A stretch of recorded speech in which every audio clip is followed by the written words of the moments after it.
10 seconds to go.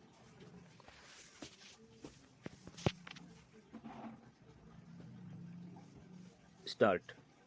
Now, I would like to say that with this measure we are now adopting, to my mind, it will not be possible to have this system or any other system functioning effectively. The number of clauses that we have included are so restrictive and rigid that it will not be possible for any system to function in this country. If at all it is able to function, it will be able to function with a lot of difficulties. It will be said afterwards that the industrial sector, particularly the private sector, has not been able to deliver the goods.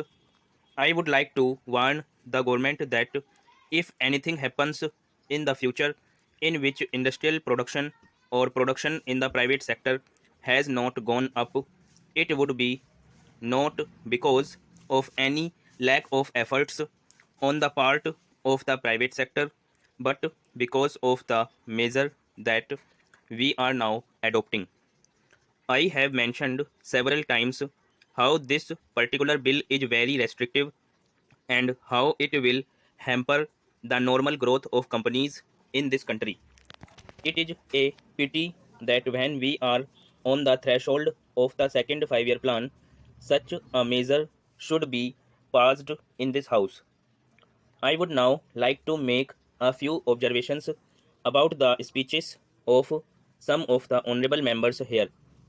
Shri Ashok Mehta justifies the restrictions on managing agents by saying that managing agents are no longer the main source of finance. He also argues that profits have been high and will continue to remain high, and therefore he would like to see the managing agents being paid on a sliding scale. He is in the habit of referring to a number of books and making quotations from a number of them published in America or in other countries, and particularly by some of the professors.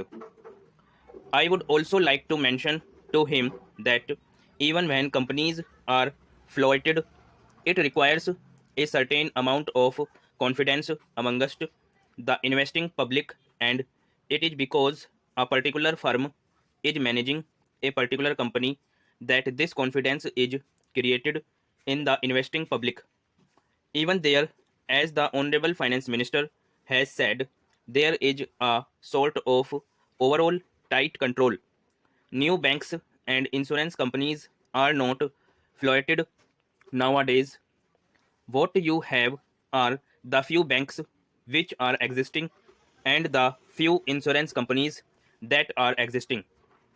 The other point is that the credit worthiness of the managing agency firm does count to a certain extent in getting credit from the banks and other financial institutions. Yesterday, it was mentioned by my honorable friend that the crux of the problem is the question of payment of remuneration to a particular managing agency system. He said that in this bill, a definite encouragement has been given to the alternative type of management, namely the managing director or the manager, where an individual has been permitted to take 5%, while in the case of the managing agency, it has been permitted to take about 10%. I would like to point out to him that it is not merely the question of remuneration which will decide the alternative type of management. The remuneration is not a very important thing unless and until you allow a certain amount of flexibility for any system to function. It will not be possible to evolve any other system to take the place of the managing agency system. In spite of so many shackles, you may find that those few business houses which are carrying on now may have to carry on the present basis you may not find many new people coming in the field. Several times it has been mentioned in this house why the business community has not prescribed for itself a code of conduct. In this connection, I would like to point out that a degree or diploma is essential for the profession, and in case of violation of the code, sanction should be provided by it to prevent a person from practicing the profession. Today, even Ashok Mehta and Shri C. Shah can set up a grocery shop and become businessmen. Nobody lays down any condition for starting business, and nobody can prevent others from continuing it.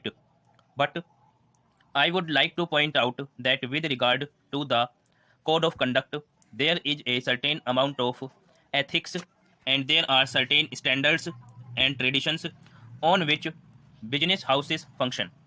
If a particular firm has not got proper ways of managing its business, you will find that that business house will find it difficult to function, and it would be difficult for it to command the confidence of the business community.